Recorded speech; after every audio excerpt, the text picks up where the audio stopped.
हम लोग जब जाते हैं मंदिर में शिवलिंग पर हमने हमेशा देखा है एक जल से भरा हुआ जो कलश है वो हुँ, हमेशा रखा रहता है ऊपर हुँ, और उस पे टप टप टप हर सेकंड बूंद टपकती रहती है। जी। उसके पीछे का क्या कारण है? उसके पीछे क्या दिलचस्प कहानी है? ये ये सबसे पहले तो ये जानना आवश्यक है कि ये कब शुरू किया जाता है। हम्म। बहुत बड़ी संख्या में अथवा यूँ कहो कि अधिकतर लोगों को ये मालूम नहीं है कि शिवलिंग के ऊपर वो कलश कब रखना चाहिए। वो तो मंदिर में रखा ही रहता है। नहीं, अच्छा। वो अक्षय तृतीया से लेके भीमसेनी एकादशी तक रखा जाता है मात्र। ओ। अच्छा। उसका एक काल है, हम्म। उसका एक समय है। हम्म। महादेव ने जरासंध का वध किया। हम्म। महादेव ने भस्मासुर का वध किया। ये अक्षय तृतीया हम्म। से शुरू क्यों करते हैं मालूम? अक्षय तृतीया अमृत को प्रदान करने की व्यवस्था है। अक्षय तृतीया को दूसरा काम क्या करते हैं?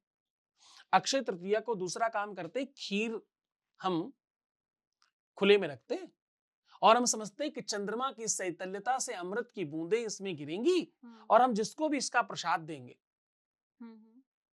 वो अमर हो जाएगा, वो श्रेष्ठ हो जाएगा, वो निरोगी हो जाएगा, उसका जीवन सुखमय हो जाएगा, उसको सानंद जीवन में बढ़ेगा, उसके जीवन में सारी समस्याएं समाप्त हो जाएंगी। ऐसी मान्यता के साथ हम खीर रखते हैं। हम्म। अमृत कहां से गिरेगा? चंद्रमा से। हम्म। चंद्रमा की शैतल्यता में रखते हैं। बिल्कुल। चंद्रमा कहाँ है? महादेव के मस्तक पर रखा है। तो जरा सोच कर देखो, जिस चंद्रमा से कुछ बूंदें तुम्हारी खीर में गिरेंगी, उस चंद्रमा को नहला कर अगर पानी गिराया जाए तो जरा सोच कर देखिए पूरी प्रकृति का कैसा आनंद बढ़ेगा। पूरे पूरे समूचे विश्व में सब तरफ अमृत होगा और सब तरफ हम्म। खुशहाली होगी। वो खेत में, वो बगीचे में, वो आपके आज आज संपत्ति का सबसे बड़ा सूत्र क्या है? सोर्स क्या है? क्या? संपत्ति का मतलब क्या है? हम्म। हमारे पास बहुत सारी खेती है, हम्म। बहुत जमीन है। हम्म। आज जिन्हें तुम प्लॉट कह रहे हो, जिन्हें तुम बड़े बड़े मकान मान लेते हो, संपत्ति का असली सोर्स तो खेती है ना, अनाज है ना। हम्म। अरे पापी पेट के लिए काम कर रहे हैं। बिल्कुल। किसके लिए काम कर रहे हैं? पापी पेट के लिए काम कर रहे हैं। अभी पापी पेट क्या खाता है? ये अनाज खाता है। हम्म। ये अन्न अन्न भगवान का मोहताज है। हम्म। अन्न भगवान कहां से निकलते हैं? जमीन से, भूमि से निकलते हैं। हम्म। उस भूमि को पुष्पित करने के लिए, पल्लवित करने के लिए, फलित करने के लिए, उस भूमि को मजबूत करने के लिए, उस भूमि को असली उसका सुख याद दिलाने के लिए, उसकी भूख मिटाने के लिए पूरे वर्ष जो किसी का इंतजार कर रही है, जमीन अगर माता है तो आसमान पिता है ना। हाँ, कह मिलते तो सकते नहीं हैं। कभी। हाँ, नहीं मिलते। इनका मिलन कैसे होता है? इनका मिलन वो पानी के सहारे होता है। वो पानी की बूंद ऊपर से आती है, उनको लगता है आहा, मेरे पति ने मुझे कुछ भेजा है आज। अच्छा। हाँ। पूरब में एक बड़े अच्छे कविताकार हैं। हम्म। उन्होंने कहा कि एक नवविवाहित लड़की, उसका पति विदेश कमाने गया, खूब उसने पत्र लिखे, उस पत्र का जवाब नहीं आया तो उसने एक पेज ऐसे ही व्हाइट करके बंद करके भेज दिया। फिर? उधर से जवाब आया, क्या लिखना चाहती थी? तो बड़ा अच्छा इसका लिखा है इसके ऊपर उन्होंने, क्या? भिजाए देव पाती। पाती उत्तरा पूर्वांचल में पत्र को कहते हैं। बोले अच्छा। भेजाए देव पाती, खाली अब की बिना कुछ लिखे भेज दूंगी। हर बार लिख करके भेजती तो कुछ जवाब नहीं आता ना, इस हम्म। बार खाली भेजती हूँ। मौन रहकर, स्तब्ध रहकर, बिना कुछ कहे जितना कहा जाया जा सकता है उतना लिख बोलकर कर नहीं। नहीं। ये धरती मौन रहती है सालों साल, कुछ नहीं कहती। उसके मौन का फल है जब आसमान से बारिश होती है। किस महीने में होती है बारिश, जरा सोचिए, कब से शुरू होती? जून, जुलाई, अगस्त, सितंबर। हिंदी वाले महीने में आया था, हिंदी सावन सावन भादो। भादो, हाँ।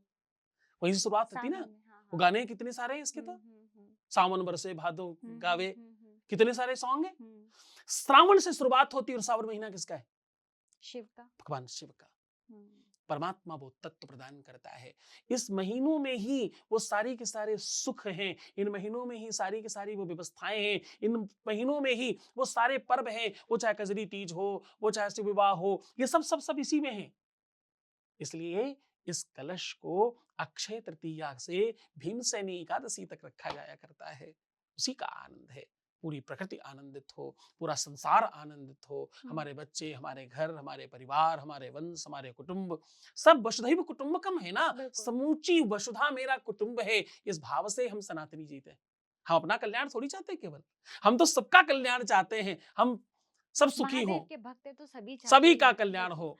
महाराज जी, कुछ ऐसी मान्यताएं हैं। एक मान्यता उसमें ये है कि शिवलिंग पर जब आप कुछ भी चीज चढ़ाते हैं तो क्या चीज चढ़ानी चाहिए, क्या नहीं चढ़ाई, इसका लोगों को पता नहीं है।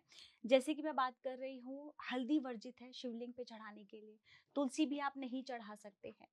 तो अब शिवरात्रि आ रही है, तो शिवरात्रि पे लोग क्या क्या चढ़ा सकते हैं, क्या क्या नहीं चढ़ा सकते, इसके बारे में थोड़ा हमारे दर्शकों को जरूर बताएं। और ये जी, चीज और बताइएगा कि हल्दी और तुलसी ना चढ़ाने की ये वर्जित क्यों है, क्या इसके पीछे की कहानी है?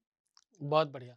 ये असल में आंचल तुलसी, हल्दी ही नहीं, अगर कोई चीज पूर्णतः वर्जित है जिसको किसी भी विधान में नहीं चढ़ा सकते हम्म।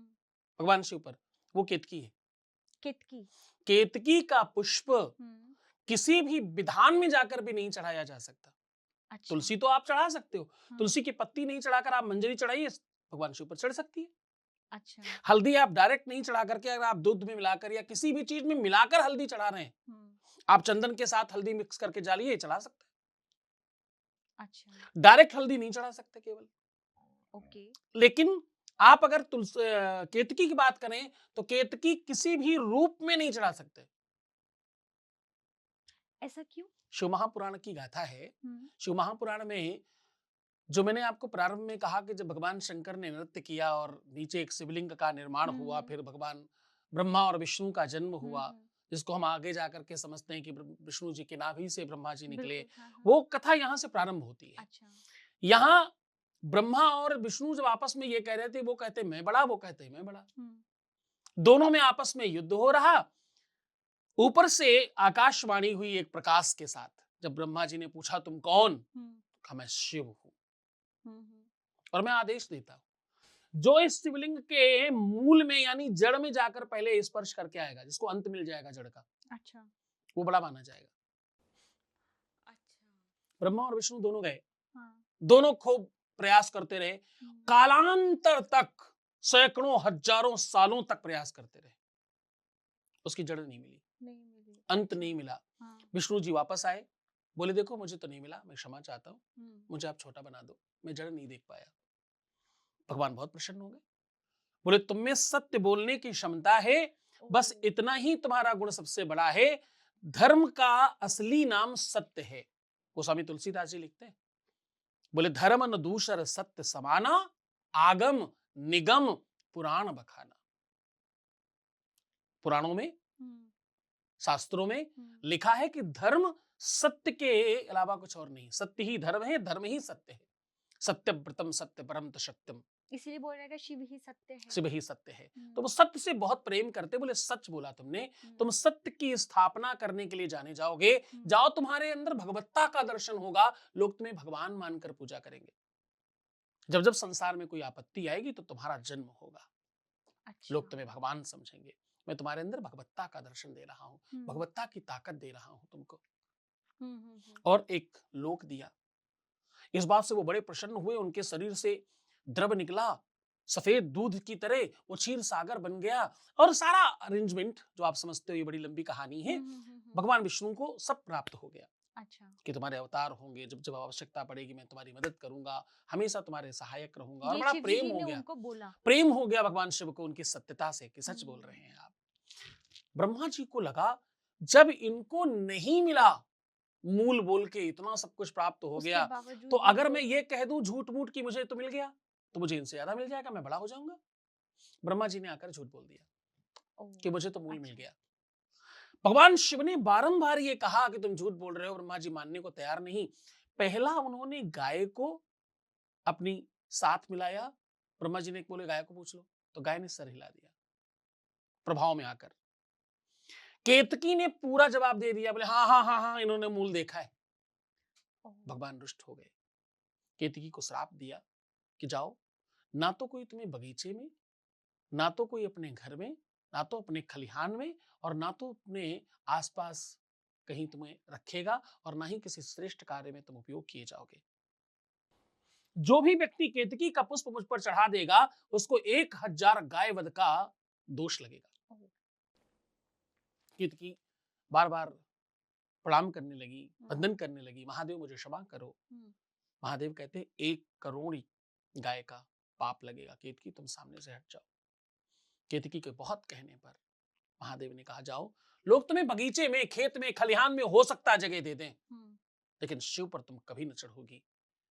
क्योंकि असत्य बोलने वाला, जिसकी निजता नहीं है, जिस व्यक्ति का अपना कोई स्टैंड नहीं है, उस व्यक्ति का क्या मतलब? तुमने देखा नहीं, जो थोड़ी देर में मैं पहले कह रहा था कि लोग अपने कानों से सुनते हैं, कानों से देखते हैं। कानों से देखना जिसको आता है वो इंसान कभी बड़ा हो नहीं सकता। गाय ने केवल सर हिलाया था, इस कारण से अगर आप ध्यान से समझें इस बात को, गाय ने केवल सर हिलाया प्रभाव में आकर, इतने पर भी महादेव ने उन पर खूब रुष्ट हुए। बाद में उन्हें क्षमा किया कि तुम्हारे पूरे शरीर में 33 कोटि देवी देवता हैं। लोग हर देवी देवता की, हर अच्छे व्यक्ति की, हर पूज्य व्यक्ति की आरती सामने से करते हैं, पूजा सामने से करते हैं, वंदन सामने से करते हैं, नमन सामने से करते हैं, टीका सामने से करते हैं, स्वागत सामने से करते हैं, लेकिन गाय दान करना हो तो पूंछ पकड़ कर करते हैं। अच्छा। गाय को बोले तुमने सर हिलाया है, तुम्हारा सर न पूजा जाएगा कभी, तुम्हारा पूरा शरीर पूज्य है, तुम्हारा सर कभी पूजा न जाएगा, तुम्हारी पूंछ पूजी जाएगी। पूंछ पकड़ कर लोग पूजा करेंगे, पूंछ पकड़ कर लोग दान करेंगे, पूंछ पकड़ करके तुम्हारा सम्मान करेंगे, पूंछ पकड़ करके ही तुम्हें नमन और वंदन करेंगे। कोई बच्चा रो रहा हो, परेशान हो रहा हो, दुखी हो, कोई बच्चा बीमार हो गया हो, किसी को टोना टोटका लग गया हो, कोई नजर दोष लग गया हो, गाय की पूंछ से झाड़ दीजिए, ठीक हो जाएगा। तो केतकी को श्राप मिला कि तुम कभी नहीं चढ़ोगी, इसलिए केतकी का पुष्प चढ़ाना पुण्य नहीं, पाप का सूचक है। हल्दी जो है वो सौंदर्यता का प्रतीक है। उपटन में इस्तेमाल करते हैं, हम शरीर पर लगाते हैं, हम अपने अंग प्रत्यंगों पर लगाते हैं, इसलिए उसको पूर्णतया शुद्ध न माना गया। दूसरा, ये बृहस्पति की उस धान्य का नाम है जहां बृहस्पति की पत्नी के साथ बुध का संसर्ग हुआ। एक शिष्य अपनी गुरु पत्नी के साथ संसर्ग कर रहा है तो दोषपूर्ण है, इसलिए डायरेक्ट हल्दी चढ़ाना महादेव पर वर्जित है। मतलब दूसरे तरीके से दूध में मिला, दूध में, चंदन में, किसी भी चीज में आप मिलाकर चढ़ाएं, आप चढ़ा सकते हैं। डायरेक्ट हल्दी चढ़ाना एकदम निषेध है।